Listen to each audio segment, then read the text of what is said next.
first of all, thank you for having me. It's a pleasure to join the journey of celebration along CIO&Leader of 25 years. I have to start with the communication, the way we were communicating earlier, with the teams, with the customers, even getting the requirements, getting the design documents. We didn't have emails also.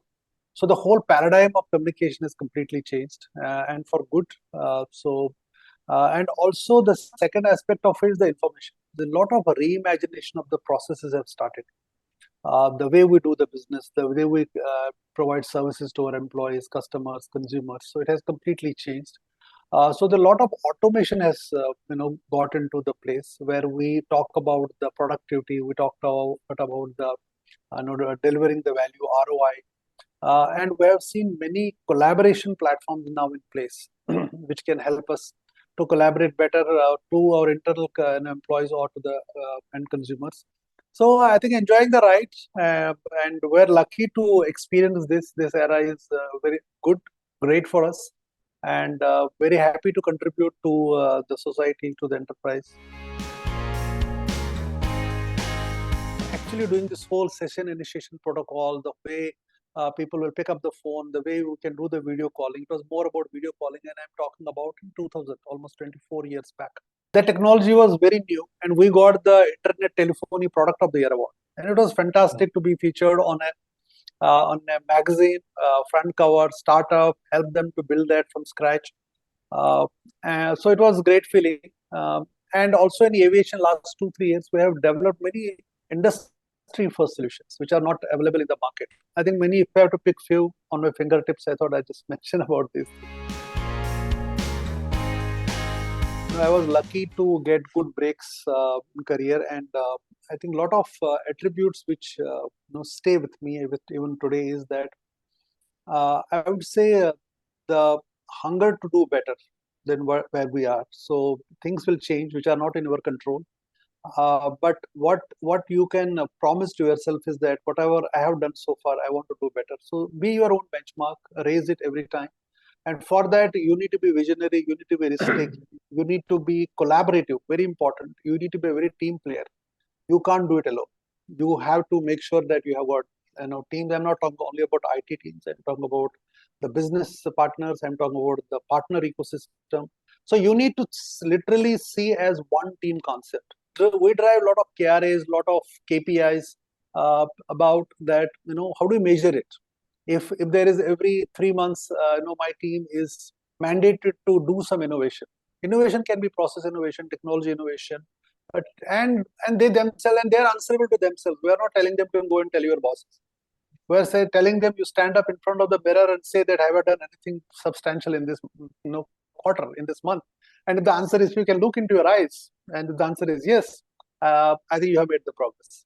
So if you are able to satisfy yourself, you are able to elevate yourself, I believe those are the attributes which stay along and which can make a difference, because there are a lot of unknowns in this world, but what stays with you, I think that can make a difference.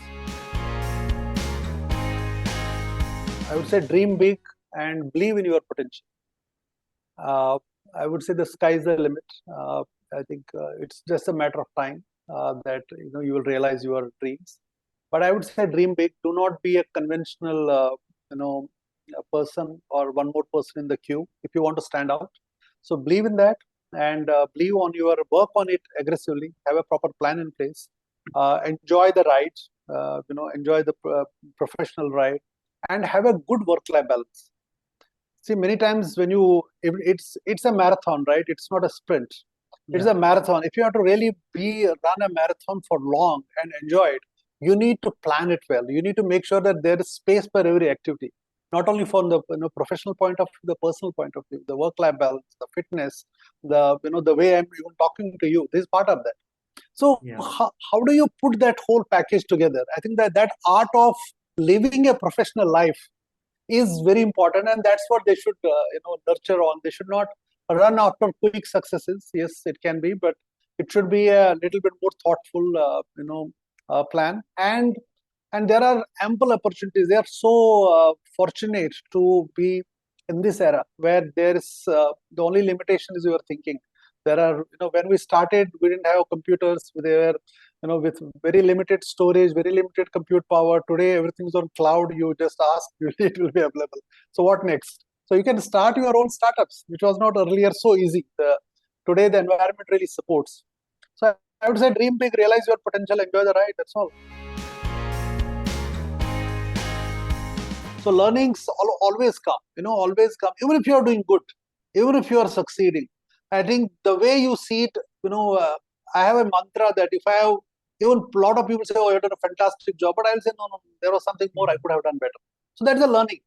Yeah. So that itself is whether you are doing well or not. But as I said that in the earlier conversation, you have to talk to yourself. You have to, if you feel that you have ticked all the boxes, it's good, raise the next benchmark. But there should not be anything which will pull you down. Yeah, you can, for a while, you can think over it, what happened. But I think you should bounce back. The ability to bounce back, ability to stay positive, ability to have confidence, ability to pick those pieces together and again stitch a new story. I think that there's where the art is. I think in the industry, I have been with Tata for long, so I have been very impressed with our chairman, group chairman, Mr. N. Chandrasekharan. So the way he has, and I was fortunate to work with him for many, many years. The way he has shaped the industry, I think it has been phenomenal from a professional point of view. The way he has put focus on the fitness. If you look at it, last Mumbai Marathon, he again did half marathon. So he's still doing it. And he also inculcated that habit in us. It was, there was a program called Fit for Life. And the Fit for Life was all digitized. So you could have your own teams. You can actually record your kilometers, miles, every day. And that, I think that habit which you got as part of your journey, it's really stayed with us, and which is a big gift for staying healthy. So he's, I think, one person who has really being a mentor. Second is also my grandfather. So my grandfather was an entrepreneur long, long back. Those days, the entrepreneur definition wasn't there. But he was a big risk taker. He has started at least 7, 8 businesses in his lifetime. And all are successful, all have changed. So the ability to take risk, I probably is one thing which I've learned from him. There are many, obviously your parents, your mom, everyone, they show you how to be compassionate with the teams. But a lot of people who actually contribute to your what you are today. This era is different, but yes, probably a balance is needed because a lot of countries have stopped or slowed down on the digitalization, thinking that it's going to impact the whole civilization. The whole reading habits are going. A lot of books have come back into the practice, and they're asking. In fact, in the leadership also, we have a best practice of 1 hour at least a week for a book. So these habits, yes, I don't think we can go completely on this side of the table, but I think there has to be a balance. Which it will stabilize. It will stabilize where you will see that I think there has to be a hybrid approach. While technology can augment, technology can complement, but technology cannot take over everything. So because there will be touch, human touch will be needed. I think that aspect will stabilize. This is just the one flow which is going to stabilize at some level.